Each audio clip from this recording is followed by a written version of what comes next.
Are you ready to hear about a prophecy where AI will become the dominant species now? Is it a prophecy? Mark? Yeah.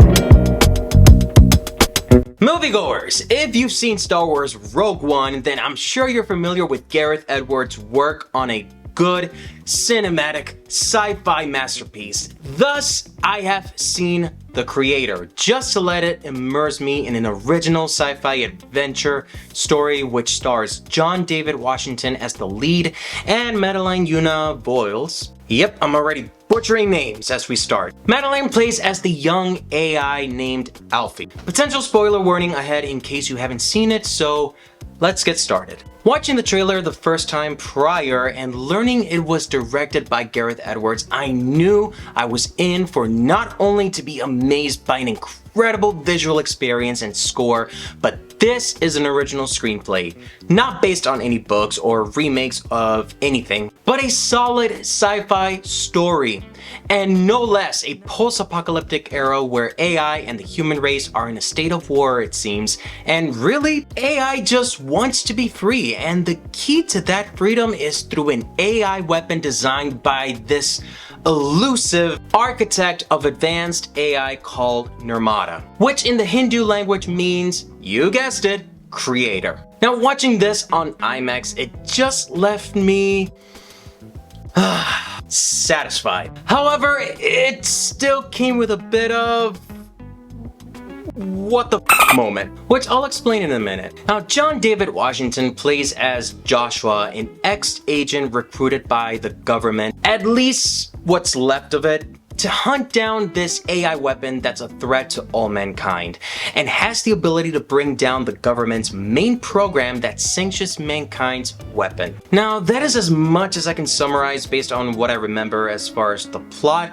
But from the start of the film, we delve into Joshua's life. He was forcefully separated from his wife, played by Gemma Chan, who was pregnant and has lived for years in isolation. The weapon, as you probably have already guessed, is none other than Madeleine's character, Alfie. Now, as seen from the trailer, these two characters are the centerpiece of the story, where right from their first encounter, Joshua has that change of heart about the operation because how are you not going to have a heart to protect this kiddo despite being an AI weapon, yet has the capacity to adapt and mimic the appropriate developmental quality of a child? Now, Madeleine is not well known as a child star, and looking at the IMDb, this is her first major project, and her performance was phenomenal in the movie. Both her and John's character's chemistry were beautiful and genuine, so why didn't I cry? I know, I'm gonna get to that.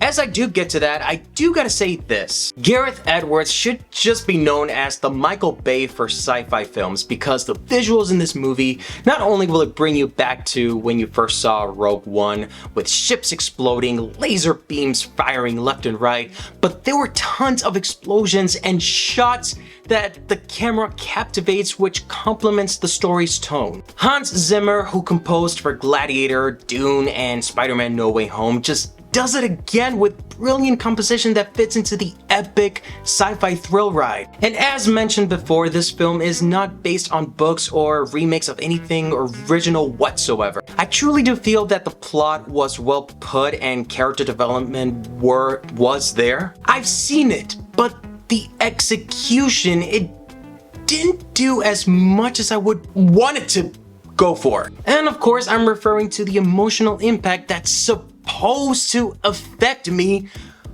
but that didn't happen. And there were good moments that exposed those human elements, and they were performed so well by both actors. However, it just didn't work for me, it seems.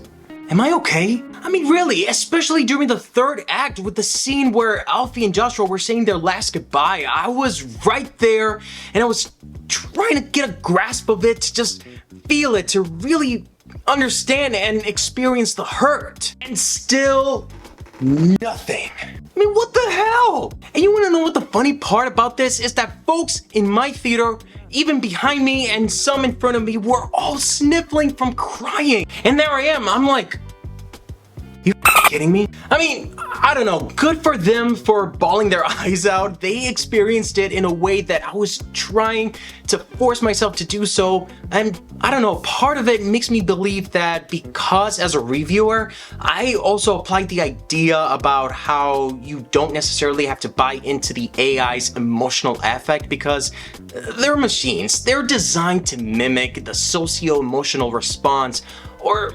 maybe being a movie review has made me into an emotional challenged being. Either that or I just became an AI. Alright, if you guys made it this far into the review, then consider liking this video, giving a thumbs up, and if you're not subscribed yet, go ahead and hit that subscribe button and notification bell for more upcoming TV show and movie reviews. Alright, so with all of that said and done, The Creator will earn itself an optimistic rating of 7 out of 10 rating from me. Gareth and the rest of the cast and crew delivered a pretty good cinematic experience, to an extent. The emotional impact that was supposed to pull my heartstring just didn't work for me, and maybe for general audience it works well overall, but for the weird ones like me, it just didn't. Recommendable, yes. I cannot deny the cinematography, story, and the score that this film has to be seen on the big screen